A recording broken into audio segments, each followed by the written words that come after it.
Bonjour, Oui, bonjour madame. ça va? Oui, ça va, par la grâce de Dieu. Ok, Et chez d'accord. vous aussi? Oui, ça va, merci beaucoup. Ok. Donc, tu peux te présenter un peu?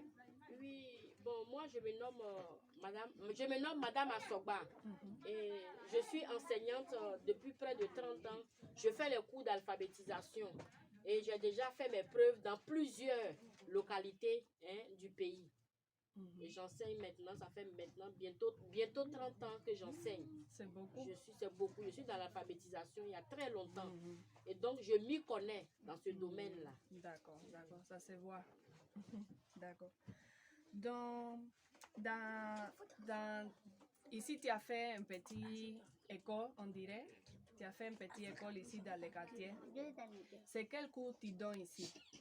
Bon, j'ai fait, en fait, c'est comme, j'ai fait un apatam. Et l'apatam que j'ai fait, je prends les mamans, les papas, ceux en fait qui ne sont pas allés à l'école. Je fais l'alphabétisation. Mais dans l'alphabétisation, nous faisons le français et les mathématiques. Parce qu'il faudrait que la personne sache lire. Il faudrait aussi que la personne aussi sache calculer. Donc, c'est toutes ces deux matières-là que je donne. Mais par moment, il arrive que je puisse leur donner l'enseignement sur le savoir-vivre. Et aussi, concernant, il y a une matière qu'on appelle éducation civique et morale. Comment vivre avec son entourage, comment être propre. Donc, il y a toutes ces choses-là que j'enseigne à mes élèves. D'accord. Et tes élèves, l'âge de tes élèves, c'est de jusqu'à... Bon, l'âge de mes élèves, il y a certains qui ont 4 ans, de 4 ans jusqu'à...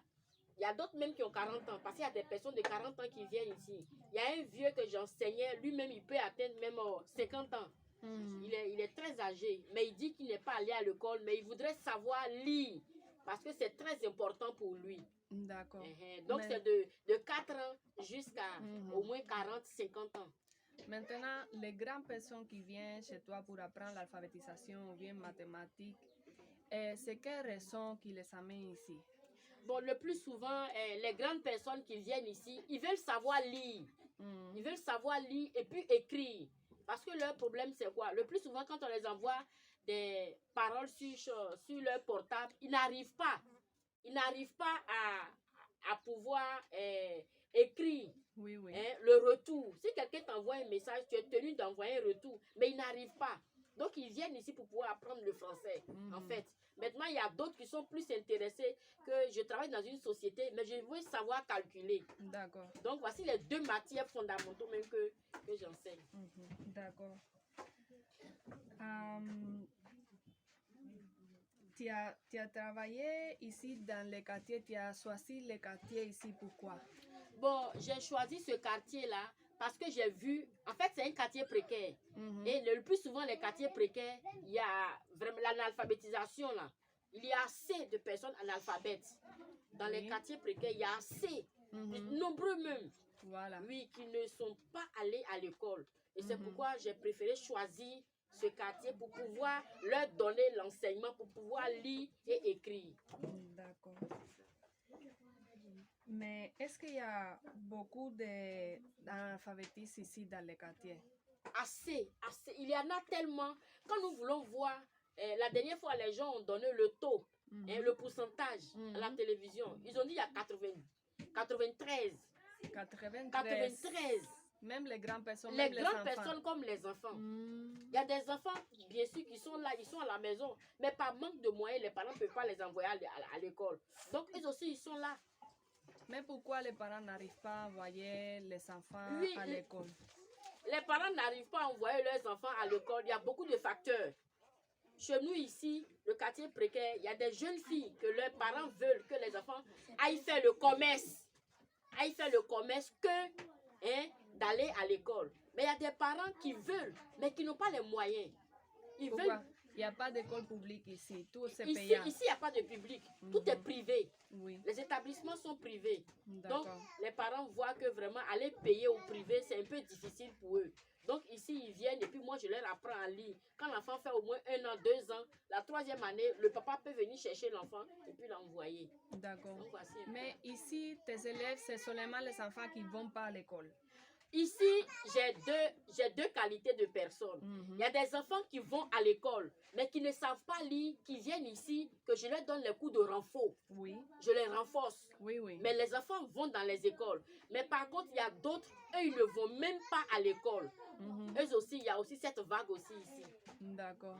Mais les enfants qui viennent, qui quittent de l'école pour venir ici, tu vois qu'ils sont un peu avantés que les autres ou bien là-bas il y a des problèmes aussi? Bon, il y a aussi des problèmes aussi, c'est partout. Regarde aujourd'hui même dans nos écoles, les enfants ne savent pas lire. Aujourd'hui on a ce problème, on est confronté même à ce problème. Ils ne savent pas lire. Même écrire un mot, ils écrivent les sons. Oui, oui. Les enfants écrivent les sons, mais ils n'arrivent pas à écrire les mots. Donc c'est un peu difficile. Tu vois, non? Donc voici un peu... En fait, c'est un problème. Ceux qui ne sont pas alphabétisés et ceux aussi qui vont à l'école aussi, on ne sent pas la volonté à nos enfants. Ils n'étudient plus. Donc c'est difficile. Oui, oui. C'est vraiment difficile. D'accord.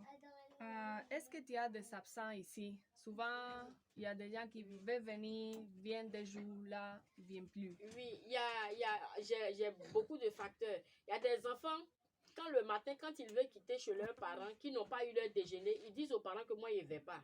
D'accord, parce qu'il n'a pas mangé d'abord. L'enfant n'a pas déjeuné, il dit qu'il a faim. Maintenant, il y a d'autres vagues aussi. L'enfant lui-même, ce matin, j'ai reçu des enfants qui sont venus en retard. Parce que pourquoi? Ils disent que bon, comme ils ont dormi, ils se sont pas réveillés vite, c'est pourquoi ils ne sont pas arrivés. Il y a d'autres aussi, les mamans par exemple. Mais ce n'est pas les parents qui doivent réveiller les enfants. Oui, ce sont les parents, mais en fait, il y a une fuite de responsabilité vis-à-vis des parents.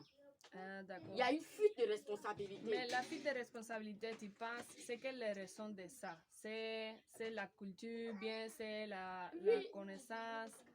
Je crois que c'est négligé. Je suis en train de dire, vraiment, je suis tellement heureuse même de parler de ça. En fait, c'est une négligence de la part des parents.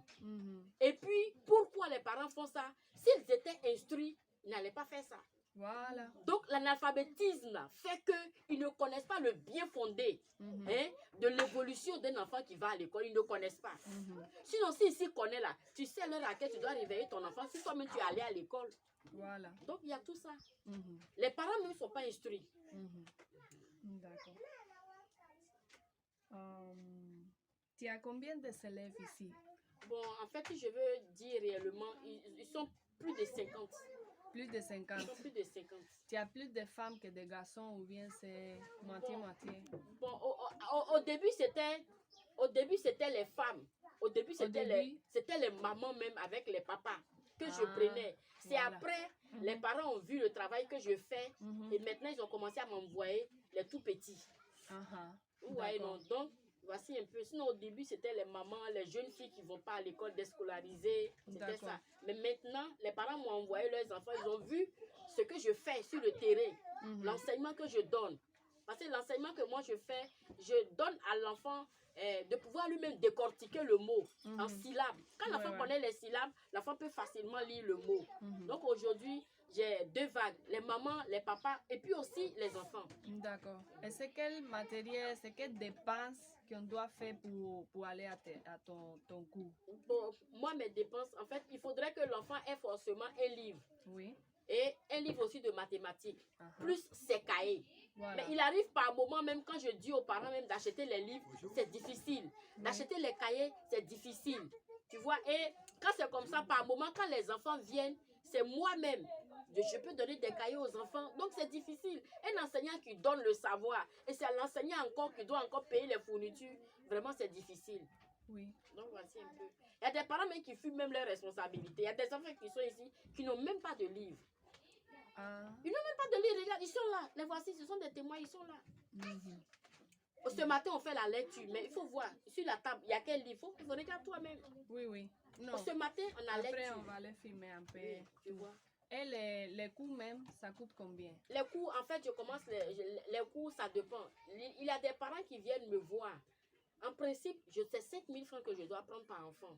Mais il y a des parents qui viennent, qui vont te dire qu'ils n'ont même pas les 5 000. D'accord. Qu'ils ont mis 500. Tu dis par mois.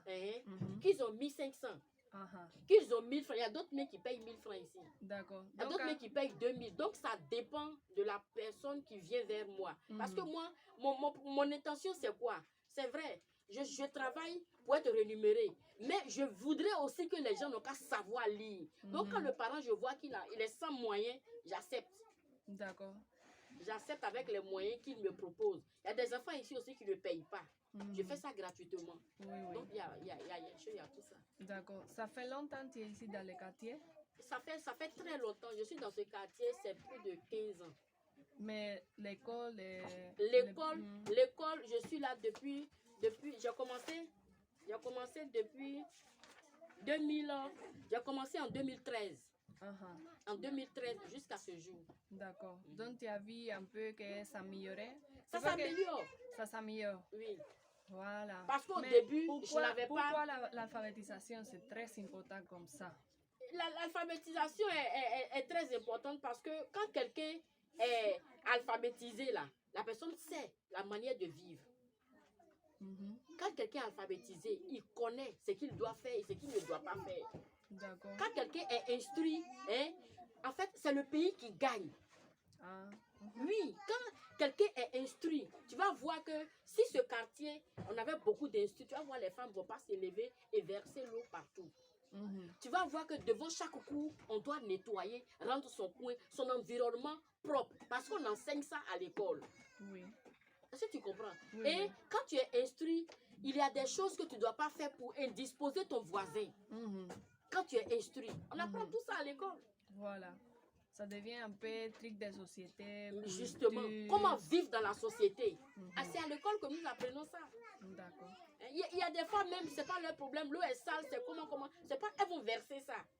C'est pas normal. C'est pas normal. Donc, il y a tout ça.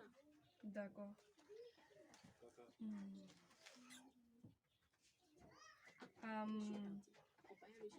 Je pense qu'on est presque fini. Hein? Maintenant, je vais ajouter. Oui, ce que je voudrais ajouter, en fait, il y a un système qu'aujourd'hui les parents ne comprennent pas. Moi, par exemple, mes élèves, je leur donne mon savoir, mais je ne peux pas couper ma tête pour mettre sur leur tête pour que les enfants puissent apprendre. Quand je donne, par exemple, les tables de multiplication qu'un enfant n'apprend pas, on ne peut pas accuser l'enseignant. On dit d'apprendre les tables de multiplication pour pouvoir connaître les mathématiques. Mais l'enfant n'apprend pas. L'enfant n'a pas de suivi aussi à la maison. Et puis, on accuse l'enseignant. Ce n'est pas possible. C'est inadmissible. D'accord. Tu parles que tu as besoin de aussi la collaboration de la famille. Justement, de la famille. Que la famille soit ça. Oui, on doit collaborer ensemble pour l'avancée de l'enfant. Mais tu as pas les parents délaissent. Non, ils ne viennent même pas voir le travail que tu fais. Il y a des parents mais qui ne mettent pas pied ici. Pour voir, l'enfant, maîtresse, on dit quoi? L'enfant là, est-ce que ça avance? Non, ils n'ont pas ce temps-là. Ils n'ont pas le temps. Ils n'ont pas ce temps-là même. Mais ils ne sont pas instruits. Comment ils peuvent savoir que quand tu envoies ton enfant à l'école, on va poursuivre? Oui. Est-ce que tu comprends? Oui. Ils ne sont pas allés à l'école, donc ils ne savent pas. Voilà. D'accord. Donc, vraiment, merci. C'était un plaisir de parler avec toi. Moi aussi, je suis ravie. Voilà. Et courage, tu fais un bon travail ici. On est en train de voir ça tous les jours. Donc, merci beaucoup et continue comme ça. Merci. C'est moi qui vous remercie. Ok. D'accord.